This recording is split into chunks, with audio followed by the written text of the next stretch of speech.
Good evening students. Today we will start a new topic that is annuity. Annuity क्या होता है? जब आप इंस्टॉलमेंट्स पे करते हो, ठीक है।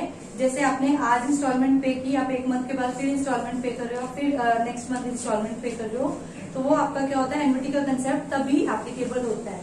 अगर आप जैसे आज है कि आज आपने इंस्टॉलमेंट पे करी है और 100 रुपीज की पे की है, उसके अब नेक्स्ट मंथ आपने 200 पे कर दिए या उससे नेक्स्ट मंथ आपने 300 पे कर दिए, तो आपके पास एन्युटी का कंसेप्ट नहीं लग पाएगा। एन्युटी का कंसेप्ट सिर्फ तभी एप्लीकेबल है अगर आपके पास के इंस्टॉलमेंट जो है वो सेम है। अदर पॉइंट जो इम्पोर्टेंट है कि आपके पास टाइम पीरियड भी क्या होना चाहिए, सेम होना चाहिए। ऐसा नहीं है कि आपने पहले इंस्टॉलमेंट 1 मंथ के बाद दी, दूसरी आप 2 महीने के बाद दे रहे हैं, तीसरी आप 4 महीने के बाद दे रहे हैं, तब भी एन्युटी का कंसेप्ट एप्लीकेबल नहीं होगा। Annuity concept only will be applicable when जो आपका इंस्टॉलमेंट है वो भी सेम होनी चाहिए, ठीक है, and the time period should also be the same, ठीक है। अब एन्युटी दो तरह से होती है। द वन दैट इज होती तो अलग अलग टाइप की है। First one is annuity due, ठीक है, जो ज्यादा मेनली कंफ्यूज होते हैं बच्चे। और the one is annuity immediate, या जिसको हम ऑर्डिनरी एन्युटी भी बोलते हैं, ठीक है। अब इसमें क्या होता है आपके पास एन्युटी ड्यू में when the payment is made at the beginning of the period, जब आप स्टार्टिंग में ही पैसे दे देते हो तो वो क्या होती है, एन्युटी ड्यू।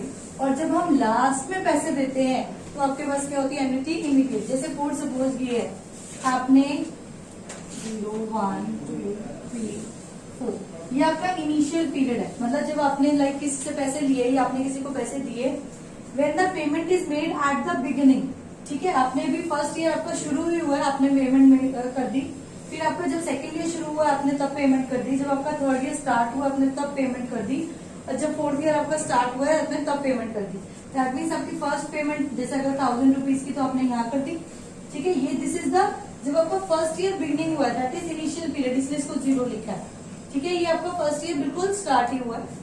यहाँ पर अब यह इसको फर्स्ट ईयर का एंड कह सकते हो या सेकंड ईयर का बिगिनिंग कह सकते हो, कि आपने 1000 यहाँ पे कर दिए, 1000 आपने यहाँ पे कर दिया, 1000 आपने यहाँ पे कर दिए, ठीक है। दिस इज फोर्थ ईयर के बिगिनिंग में पे हो गया, तो यहाँ पर नहीं आएंगे। This is called annuity due, ठीक है। ड्यू से समझ लेना कि ड्यू मतलब पूरा 1 साल बाकी है, ड्यू पड़ा है अभी हमारे पास, लेकिन payment is made, so this is called annuity due.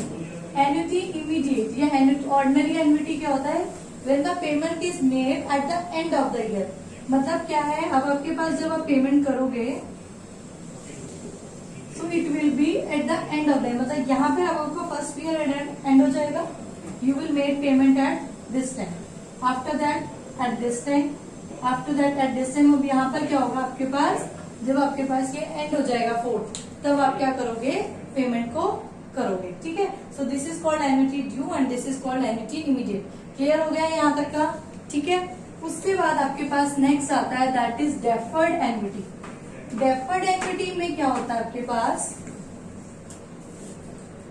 Deferred मतलब डेफरमेंट का पीरियड मिल गया आपको कुछ ना कुछ, उसमें आपके पास क्या होता है, जो आप फर्स्ट पेमेंट देते हो वो आपको कुछ टाइम के बाद शुरू होती है, ठीक है। आपकी जो पेमेंट होगी वो कुछ टाइम के बाद शुरू होगी। लाइक फॉर सपोज जैसे आपने एफडी कराई तो 5 साल आपने आज पैसे जमा करा दिए और आपकी डील हुई कि आफ्टर 5 इयर्स वो आपको इंस्टॉलमेंट्स में पैसे देंगे, so this will be your deferred annuity.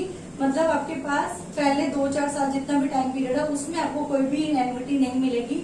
After 2 या 4 इयर्स आपको क्या होगा, वो एन्युटीज यानी इंस्टॉलमेंट्स आपको क्या है, मिलनी स्टार्ट हो जाएंगी, ठीक है। क्लियर। जैसे अगर हमारे पास क्या है, मैं एक एग्जाम्पल देती हूँ, एजुकेशन लोन है। एजुकेशन लोन में क्या होता है कि वो बोलते हैं जब तक पढ़ रहे हो तब तक आपको इंस्टॉलमेंट नहीं देनी है, आफ्टर दैट। लेकिन ऐसा होता है जैसे ही आपकी स्टडी कंप्लीट होती है, जैसे ही आपका फाइनल ईयर कंप्लीट होगा, आपके पास क्या है, इंटरेस्ट लगना स्टार्ट हो जाता है और आपकी एन्युटीज ऑलरेडी इंस्टॉलमेंट बैंक डिसाइड कर देता है कि आपको ये पे करनी है, ठीक है। और अब इसमें थोड़ा सा ये कंसेप्ट अलग है कि बैंक क्या करता है, आपको एक बार नहीं पेमेंट करता, बैंक आपका जैसे ईयरली फीस है वो देता है। तो it is not a perfect example but yes it is an approximate example of deferred annuity, कि आपके समझाने के लिए, समझ लो कि आपके पास क्या है, एक टाइम पीरियड के बाद आपके पास क्या होगी, एन्युटी शुरू होगी, उस टाइम पीरियड में आपको एन्युटी नहीं होगी, ठीक है। सो जैसे आपके पास ये टाइम है कि ये एम पीरियड तक है जो भी है starting, after that 1, 2 up to so on, ये चल रही है इंस्टॉलमेंट्स एन टाइम, ठीक है। So this is your deferred annuity. उसके बाद आपके पास क्या होता है, एन्युटी कॉन्टिंजेंट। एन्युटी कॉन्टिंजेंट क्या होता है कि मतलब एन्युटी चल तो रही थी, ठीक है, but it stop just because of sudden, जो आपके पास कोई भी इवेंट हुआ वो हुआ, उसकी वजह से क्या हुआ, एन्युटी बंद हो गई, ठीक है। Annuity contingent is the annuity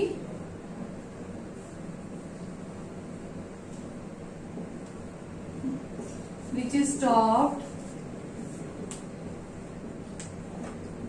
due to some event happen, कि वो कोई इवेंट हुआ और जिस वजह से क्या हुआ, एन्युटी क्या हो जाएगी आपकी, बंद हो जाएगी। या फॉर सपोज इसका एग्जांपल क्या हो सकता है कि आपके पास जो थे लाइक आपके जो फैमिली होती है, पेरेंट्स होते हैं, बच्चों ने ये कहा कि हम ठीक है हर महीने अपने पेरेंट्स को खर्चा देंगे, बट ऑल ऑफ सडन क्या हुआ, उनके फादर या मदर जो भी जिनको दे रहे थे तो उनकी डेथ हो गई, तो वो पर्टिकुलर जैसे खर्चा बंधा हुआ है, ठीक है। या जैसे डिवोर्स केसेस होते हैं कि वो इतना खर्चा बंधा हुआ है, आफ्टर दैट वो डेथ हो गई या कुछ भी हो गया, तो उस केस में क्या होगा, वो आपकी एन्युटी क्या हो जाएगी, स्टॉप हो जाएगी। यहाँ कुछ फिक्स टाइम पीरियड नहीं है कि कब स्टॉप होगी, कुछ भी इवेंट हो सकता है, उसकी वजह से क्या होगा, वो एन्युटी क्या हो जाएगी, स्टॉप हो जाएगी। सो this is called annuity contingent, मतलब उससे पहले वो एन्युटी चल रही थी, वही सेम अमाउंट सेम पीरियड के लिए चल रहा था, ठीक है। So this is called annuity contingent, clear, okay. Deferred annuity is when annuity is paid after some time, मतलब इतने टाइम के लिए आपको छूट है, कुछ भी एन्युटी नहीं रिसीव हो रही है, एक टाइम पीरियड के बाद आपको एन्युटी रिसीव होनी शुरू होगी। जैसे आपने एफडी कराई 5 साल की, और 5 साल के बाद जैसे जो बुजुर्ग लोग होते हैं वो कहते हैं कि no we don't need the total amount, आप हमें इंस्टॉलमेंट्स में पे करना, ठीक है। तो 5 साल के बाद उनको क्या है, वो इंस्टॉलमेंट में मिल रहे हैं पैसे, ठीक है। So this is called deferred annuity, मतलब 5 साल के लिए कुछ भी नहीं मिलेगा, ठीक है। Annuity contingent is the annuity which is stop due to some event happened, कि आपके पास कुछ भी इवेंट हुआ, चल रही थी, ठीक है, आप हर महीने पैसे दे रहे हो या आपके पास हर महीने पैसे आ रहे हैं, बट सडनली क्या हुआ कि आपको जैसे मैंने अभी जो आपको एग्जांपल दिया कि बंदे की डेथ हो गई अगर, तो उसको अब तो एन्युटी आप किसको दोगे, तो नथिंग, तो इसीलिए वो क्या है, जो स्टॉप हो जाए, लेकिन पर्टिकुलर पीरियड नहीं पता कि कब स्टॉप होगी, वो हुई लेकिन किसी इवेंट की वजह से हुई, that is called annuity continuity, ठीक है। अब नेक्स्ट एक आपके पास आती है, दैट इज परपेचुइटी। परपेचुइटी क्या होता है, जो आपके पास इनफाइनाइट टाइम के लिए चलती है, ठीक है, जिसका आपको कोई फिक्स टाइम पीरियड ना हो, दैट इज कॉल्ड परपेचुइटी। अब इसका कैसे एग्जांपल हो सकता है, इनफाइनाइट तो पता नहीं क्या, perpetuity is like kind of, आप एग्जांपल ले सकते हो कि जैसे आप जो वो होते हैं ना, थोड़े से अच्छे से लोग, सोशल वर्कर्स होते हैं, कि जैसे एक बहुत रिच फैमिली है, रॉयल फैमिली वाले बंदे हैं, उन्होंने एक बना रखा है कि हर महीने, ठीक है, उन्होंने एक जो अमाउंट है वो देना ही देना है, ठीक है। अब ऐसा हो सकता है कि जो पहले आपके ग्रैंडफादर दे रहे थे, अब उनकी डेथ हो गई, फिर आपके वो फादर कंटिन्यू करें उस चीज को, and after your father you are continuing the same thing, मतलब जो इनफाइनाइट पीरियड के लिए चली जा रही है चीज, चली जा रही है, दैट इज कॉल्ड परपेचुइटी, ठीक है, clear. Perpetuity is the annuity for infinite time, ठीक है, यहाँ कोई फिक्स आपका टाइम नहीं होगा, clear. Annuity going on for infinite time. Next आपके पास आता है, दैट इज सिंकिंग फंड। अब सिंकिंग फंड क्या होता है, अब देखो, सब लोगों को सेविंग करने की आदत होती है, मोदी जी के राज में सबके नोट बाहर निकले थे, बट वो क्या थे, वो कंपाउंड इंटरेस्ट पे रखे नहीं गए थे, अगर उनको सीआई पे रखा होता तो किसी का पैसा ना खराब होता। Sinking fund is the amount set aside, मतलब जैसे अगर हमने आज कोई मशीनरी खरीदी और 1 करोड़ की थी वो, ठीक है, वो बहुत मतलब कॉस्टली है मशीनरी, और उसका हमें पता है कि वो 20 साल या 25 साल बाद खराब होने वाली है, तो आफ्टर 20 to 25 ईयर्स क्या 1 करोड़ रुपए वापस से ऐसे निकालना, और उसकी वैल्यू भी ऑब्वियसली 1 करोड़ से ज्यादा हो चुकी होगी तब, तो वो एकदम से निकालना तो वो तो आसान काम नहीं होता, ठीक है, आप कितने भी बड़े बिजनेसमैन हो, बट यस क्या करते हैं फिर कंपनी वाले कि आपके पास हर टाइम, हर मंथ या हर ईयर वो थोड़ा थोड़ा अमाउंट क्या करते रहते हैं, वो साइड में रखते रहते हैं, लेकिन वो साइड में रखते हैं कंपाउंड इंटरेस्ट पे, ठीक है, ऐसे नहीं जैसे हमारी मम्मियों ने रखे थे, वो मोदी जी के जब 500,000 बंद हुए थे कि वो हर महीने हजार रुपए रख रही हैं, बट उसको तो कोई इंटरेस्ट नहीं मिल रहा है, so that will be not a kind of sinking interest, sinking fund sorry. तो आपके पास क्या है, when the money is put on compound interest but you are putting aside, जो भी आपकी इंस्टॉलमेंट है वो सेम टाइम पीरियड है, मतलब हर महीने रख रहे हो तो आप हर महीने ही रख रहे हो और सेम अमाउंट रख रहे हो, तो जो लास्ट में एक्यूमुलेट होके जितनी मनी बनती है that is called sinking fund. ठीक है, जैसे आपने 1,000 रुपए आज दिए, ठीक है, एक महीने बाद आपने फिर 1,000 रुपए रखते हो, आप हर महीने 1,000 रुपए रख रहे हो, तो दैट इज, तो जब ये लास्ट में इकट्ठे होंगे, ठीक है, तो जैसे टोटल अमाउंट आपका 10,000 था, सैलरी आपको 10,000 मिलती है, उसमें से आपको 1,000 रुपए ऐसा, ठीक है, तो दिस इज जो भी ये लास्ट में बनेंगे तो that will be your sinking fund. ठीक है, अब ये कैसे रखते हैं, जैसे कई लोग अपने बच्चों की पढ़ाई के लिए रखते हैं, कई लोग अपने बच्चों की शादी के लिए रखते हैं, कई बिजनेस के लिए रखते हैं, कई अपने घर के लिए रखते हैं, so any kind of example you can take. ठीक है, क्लियर हो गया। अब हम बात करते हैं फ्यूचर वैल्यू की। अभी ये तो सिंपल थ्योरेटिकल पार्ट था एन्युटी के बारे में कि एन्युटी क्या होती है, कितने टाइप्स की होती है। Now we will talk about the practical part. जैसे अगर उसने कहा find the future value of annuity,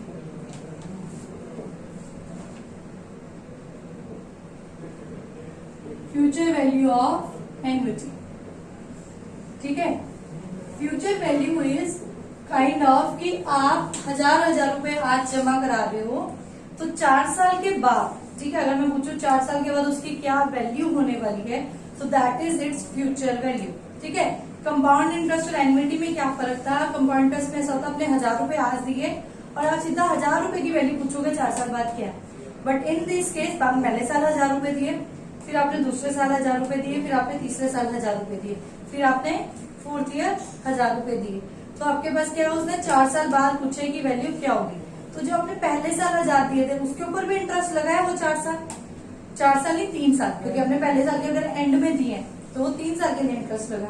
ऐसे ही जो दूसरा साल है उसके लिए 2 साल के ऊपर इंटरेस्ट लगा, और जो तीसरे साल बाद आपने 1,000 रुपए दिए तो उसके ऊपर आपका एक साल का इंटरेस्ट लगा, और जो आपने चौथे साल के एंड में दिए उसके ऊपर इंटरेस्ट नहीं लगेगा। ठीक है, और अगर आपके पास क्वेश्चन में मेंशन नहीं होता कि एन्युटी ड्यू है या एन्युटी इमीडिएट है, you will always take it as ordinary annuity, यानी एन्युटी इमीडिएट। मतलब बंदे सारे ऐसे होते हैं लेजी, वो कहते हैं हम आखिरी में पैसे देंगे, स्टार्टिंग में देने नहीं। ठीक है, सब अपनी सोच समय होता है ना, चल ठीक है आने दे आखिरी तारीख, तो ऐसे याद रखना कि जब कुछ मेंशन नहीं है you will take it as ordinary annuity. ठीक है, अब फ्यूचर वैल्यू का फॉर्मूला क्या होता है, मैं इसको दोनों मेथड से समझाऊंगी, एक फॉर्मूला से भी और एक आपको आप लोग कॉम्पिटेटिव एग्जाम के लिए जाने वाले हो तो फटाफट कैलकुलेटर से कैसे सॉल्व करते हैं आई विल टेल यू। तो फ्यूचर वैल्यू का जो फॉर्मूला होता है दैट इज इक्वल इंस्टॉलमेंट जो आप पे कर रहे हो, ठीक है, 1 plus i to the power n minus 1 upon i 1 plus i. Here i is r by 100, आपने भी रेट पढ़ा है ना, तो आई मैंने इसको अपॉन में 100 को क्या ले लिया, आई वैल्यू ले लिया। ठीक है, अगर ये तो फॉर्मूला होता है अगर आपके पास क्या है, एन्युटी ड्यू है। ठीक है, this formula is for annuity due. और अगर आपके पास एन्युटी इमीडिएट है then the formula will be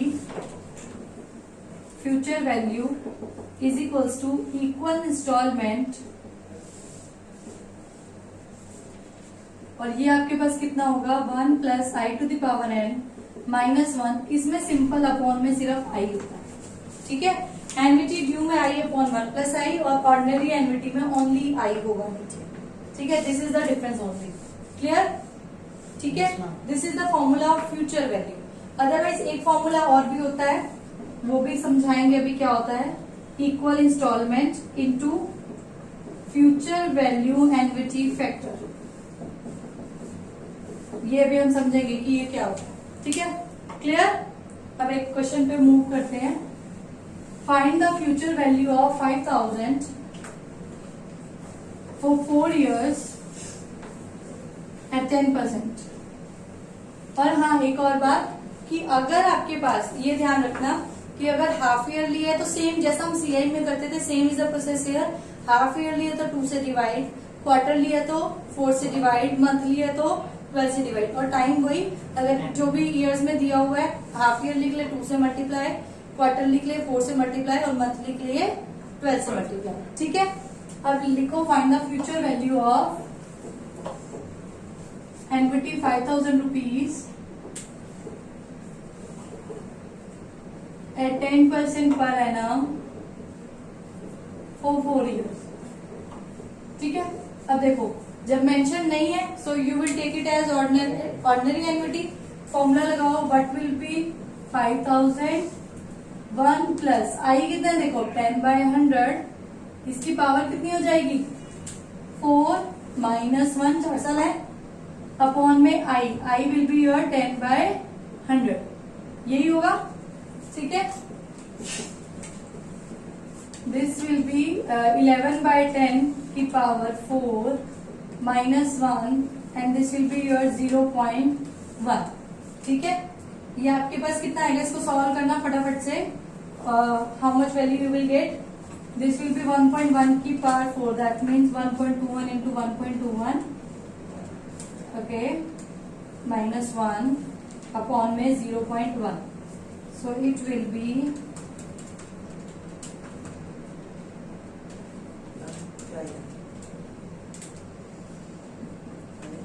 यही आई है, यही आ रहा है 5,000 इंटू 0.4641 अपॉन 0.1। ठीक है, when you will solve it, ये आपके 4 जीरोस आएंगी और ये ऊपर 4 जीरो से 4 जीरो कैंसिल हो जाएंगी आपकी डायरेक्टली। You will gate 5 1 5, 5 4 20, 5 6 32, 23। एक बार चेक करना, इट्स 23,205। यही है। ओके ओके ओके, ठीक है, तो ये आपके पास कितना आ रहा है 23,205। ठीक है, अब एक चीज को समझो, ये हमने किया डायरेक्टली फॉर्मूला से। ठीक है, आपने मतलब क्या है 5,000 थे, आपने 4 बार जमा कराया, यानी आपने जमा कराया 20,000। ठीक है, तो आपको एक्स्ट्रा ये जो मिला है बेसिकली 20,000 आपने जमा कराए थे, आपको मिल रहे 23,205। तो ये जो एक्स्ट्रा मिल रहा है this is your interest, basically you have earned on your money. ठीक है, ये आपका क्या है इंटरेस्ट ही है। अब हम इसको करते हैं जरा शॉर्टकट वे से, समझ गए ना ये। ठीक है, तुम्हें वो एक बार के लिए कॉम्प्लिकेटेड लगेगा, but if we will discuss, we will solve it from calculator, you will solve it in 30 seconds. देखो कैसा होगा, अब देखना।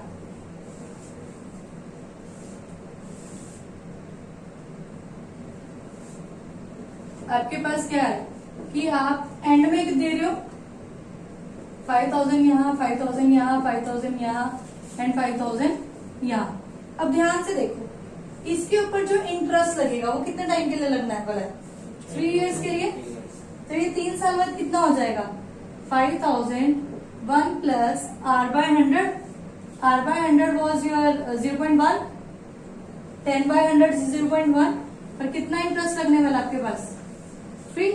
ठीक है, तो ये आपके पास कितना हो जाएगा बेसिकली 1.1 की पावर 3, यही होगा। अब यहाँ पर ये देखो, इसके लिए आपके पास इंटरेस्ट कितनी बार लगने वाला है 2 साल के लिए लगने वाला है। तो यहाँ आपके पास कितना हो जाएगा ये 1.1 का 2। अब यहाँ कितने वाले के लिए लगने वाला है 1 के लिए। ठीक है, और यहाँ आपके पास क्या है एन की वैल्यू 0, तो मतलब सिंपल आपके पास ये 5,000 रुपीज क्या हो जाएंगे ऐड हो जाएंगे। ठीक है, अब क्या करोगे देखो, ये वैल्यू ये वैल्यू ये वैल्यू ये वैल्यू सबको क्या कर दो ऐड।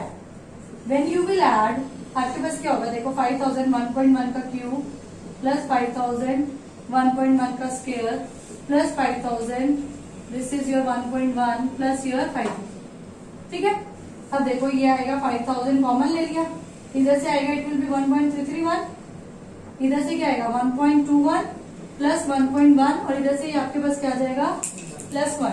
इसको सॉल्व करो, यू विल गेट 4.641 शायद, यही थी ना वैल्यू। हाँ, ये जो वैल्यू आई है दिस वॉज योर FVAF, जो हम बात कर रहे थे फ्यूचर वैल्यू एन्युटी फैक्टर। मतलब आप फॉर्मूला से भी कर सकते हो, सब टू यू कंप्लीटली कि आपको कैसे करना है। बट अब ये आपके पास क्या था, अब इतना ऐसे लंबी चौड़ी कहानी लिखने की जरूरत नहीं है। अब हम कैलकुलेटर से देखेंगे कि इसको कैसे इजीली सॉल्व कर सकते हैं। Please give me your calculator. Now see, आपके पास क्या था ये देखो, दिस वॉज योर 5000, ठीक है, 5000 तो लगने वाले हैं। अब आपके पास क्या था 1.1 ये आपने रिकॉर्ड किया इनटू इक्वल्स टू ये 1.21, इसको भी आपने क्या करना है रिकॉर्ड कर लेना है। देन अगेन क्यूब, और इसको भी आपने क्या करना है रिकॉर्ड कर लेना है। जब आप फिर ये वाला बटन प्रेस करोगे you will get the addition, इन तीनों की वैल्यू 1.331, 1.21 और 1.1, इसकी आपके पास ये क्या आ गया सम, ठीक है। अब ये तो था जिसमें आपके पास इंटरेस्ट लगा हुआ है, लास्ट में एक आपको +1 भी करना है जिसपे हमने तो वैल्यू देखो आ गई 4.64, ठीक है, इजी था। आपको कैलकुलेटर में 20 सेकेंड में आप आंसर सॉल्व कर सकते हो, ठीक है, क्लियर।